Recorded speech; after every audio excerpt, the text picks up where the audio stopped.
Social media पर जैन समाज के सबसे लोकप्रिय चैनल न्यूज चैनल महालक्ष्मी की ओर से जन जन की आवाज बनाते हुए सबकी बात करते हुए अपने तीर्थों की सुरक्षा के लिए संकल्पित चैनल महालक्ष्मी की ओर से करते हैं सादर जय जयंत। आज की शुरुआत घड़ी बजा रही है 8, थोड़ा ध्यान से सुनने वाली है आज बात।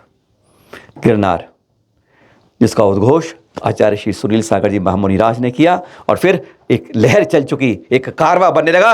और कहते हैं जब दूध उबलने लगता है गैस के ऊपर तो उसके ऊपर कोई छींटे डालती है रसोई गृहिणी जो सकुशल कही जाती है, लेकिन आंदोलन को जब बगैर बात के ठंडे करने की कोशिश आती है तो उस कमेटी को क्या कहा जाए।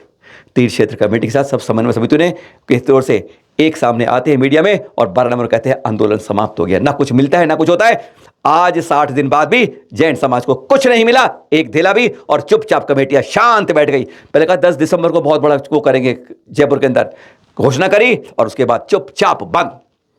लेकिन 17 नवंबर को याद होगा आपको 25 संतों ने अगुवाई की थी लाइव, और 17 दिसंबर को रामलीला मैदान पे अगुवाई करेंगे अब आप सब। वहां आवाज थी संतों की और अब आपका बल दिखाया जाएगा।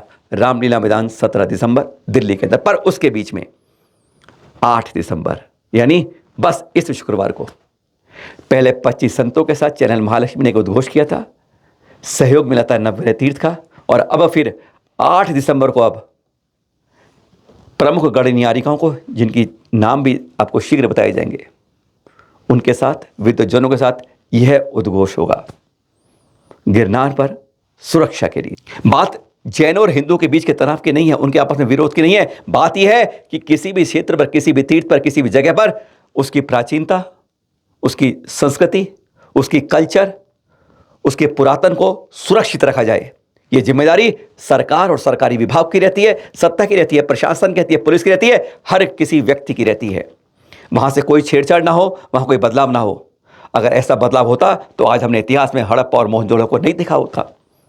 आज इसी बात में शिखर जी की बात करते हैं, सम्मेद शिखर जी की बात करी थी, और अब गिरनार की अब बात होगी। 25 संतों ने उद्घोष किया था और अब पार्ट 2 समझिए उसका, अब गणनियारिकाओं आरिकाओं के साथ, विद्वजनों के साथ। अगर किसी राष्ट्र की सुरक्षा करना चाहते हैं, किसी धर्म की जाते हैं, किसी तीर्थ की जाते हैं, संस्कृति जाते हैं, तो उसकी वहाँ की संस्कृति को, पुरातन को, इतिहास को, प्राचीनता को वहीं रखना होगा, उसे बचाना होगा, और इसलिए उद्घोष करना होगा। साध्वियों और विद्वजनों का यह संवाद। अब की बार 25 संतों के बाद गणनियारिकाएं, आरिकाएं और विद्वजन इस बारे में शामिल होंगे। इस उद्घोष के लिए ध्यान रखिएगा, जब आपस में आपके घर में लड़ाई होती है तो जो प्रमुख है उसके साथ होना चाहिए। जब मोहल्ले में लड़ाई होती है तो अपने जो परिवार है उसके साथ होना चाहिए। जब आपस में 2 जगह हो तो अपने इलाके के साथ होना चाहिए। जब अपने संस्कृति की बात हो तो अपनी संस्कृति को बचाना चाहिए। जब तीर्थ की बात हो तो अपने तीर्थ के लिए इकट्ठे हो जाना चाहिए, और फिर धर्म के लिए, और फिर राष्ट्र के लिए। राष्ट्र के सामने धर्म छोटा हो जाता है, धर्म के सामने राजनीति, तीर्थ। आज राजनीति को ऊपर रखते हैं, धर्म और राष्ट्र को हम गौण कर देते हैं, और वही गलत करते हैं। इतिहास को सुरक्षित करना होगा, गिरनार को सुरक्षित करना होगा। अब इसके लिए उद्घोष करना होगा पार्ट 2 के अंदर। जब सत्ता हो जाती है मौन तो आवाज उठती है, उद्घोष होता है। और अब वही बात इस शुक्रवार 8 दिसंबर को दोपहर 1:30 से 5 बजे तक वही उद्घोष होगा। संतों के आपने विचार सुन लिए थे, एक क्रांति का बिगुल बज गया था, शंखनाद हुआ था। 17 दिसंबर से पहले यह उसकी भूमिका तैयार होगी। अहिंसा रूप से, शांतिमय रूप से, अपनी संस्कृति को बचाने के लिए, पुरातन को बचाने के लिए, गिरनार को बचाने के लिए, उसके बदलाव को रोकने के लिए, उस पर छेड़छाड़ को रोकने के लिए, सोती हुई सरकार, सोता हुआ प्रशासन, सोती हुई सत्ता आंख खोलने के लिए यह उद्घोष होगा नारी शक्ति से, पूजनीय वंदनीय शक्ति से, और जिनकी आवाज पूरे देश में नहीं पूरे विश्व में गूंजेगी इस बार शुक्रवार 8 दिसंबर को। गणनियारिका ज्ञानमती माता जी के परम सानिध्य में और बहुत सारी यारिकाओं, अभी आज आपको सूची नहीं दे रहे, आपको पूरी जानकारी देंगे। हर के आवाज़ों की मझधार के साथ दमबाज आवाज़ देंगे, जय घोष करेंगे, शंखनाद करेंगे। प्रमुख विद्वजनों से, प्रमाणों के साथ, इतिहास के साथ, उनके विचारों के साथ उद्घोष होगा। साथ में रुपेश जैन के भजन से भी क्रांतिकारी रूप से बिगुल बजाया जाएगा।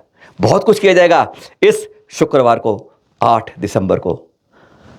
अखंड रखिए अपनी प्राचीनता को, खंड मत कीजिए पुरातन को। जिस देश ने किया है उसका वैभव विनाश हो जाता है।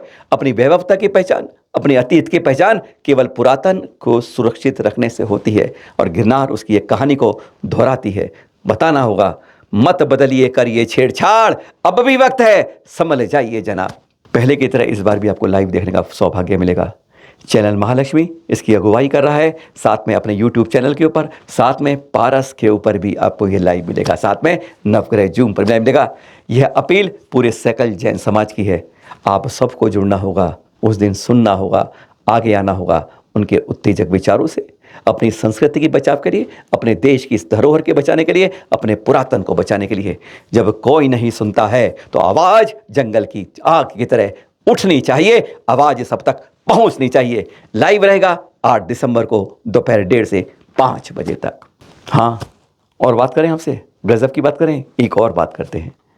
वर्तमान में क्या होता है आपने देखा हुआ ना, संत जब पिछी देते हैं, कितनी त्यागवर्ती को देते हैं, कितने व्रत ले रहा है, कितने तप कर रहा है, कितनी त्याग कर रहा है, कितनी तपस्या कर रहा है, कितने धर्म को जुड़ रहा है, उसको पिछी देते हैं।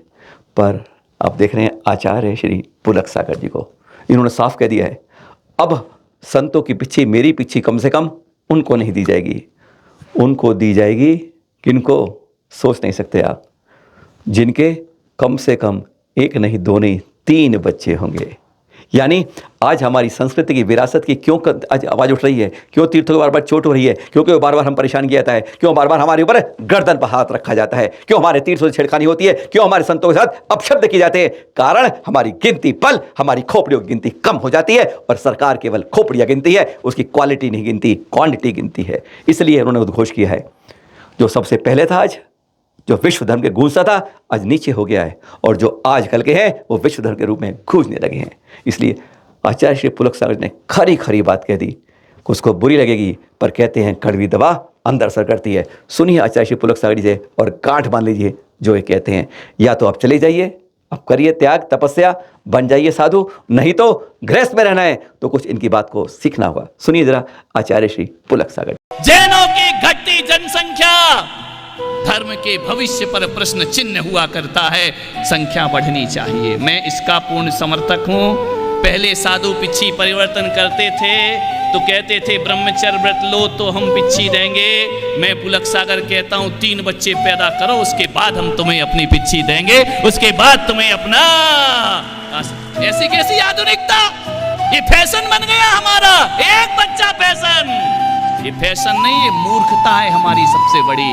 मान्यवर, हमारे सामने पैदा हुए धर्म 1200 साल, हजार साल पुराने धर्म विश्व धर्म बन करके खड़े हो गए, और हमारा धर्म एक मुट्ठी में सिकुड़ करके रह गया। और एक मुट्ठी ही नहीं रह गया है, हम तो एक मुट्ठी की उस रेत के समान हो गए हैं जो प्रतिपल हमारे हाथों से खिसलती जा रही है। ध्यान रखिए।